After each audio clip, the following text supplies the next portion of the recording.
In 1964, two American astronomers, Arno Penzias and Robert Wilson, inadvertently discovered the cosmic microwave background, CMB radiation, a faint cosmic noise that permeates the universe.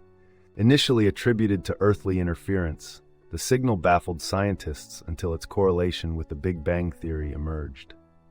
However, despite the scientific explanation, a minority speculated that the CMB could be the relic whispers of advanced alien civilizations, hidden messages encoded in the universe's inception.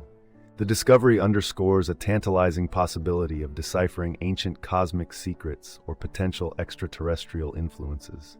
While mainstream science dismisses the alien theory, the allure of such cosmic mysteries continues to fuel human curiosity and speculative discussions.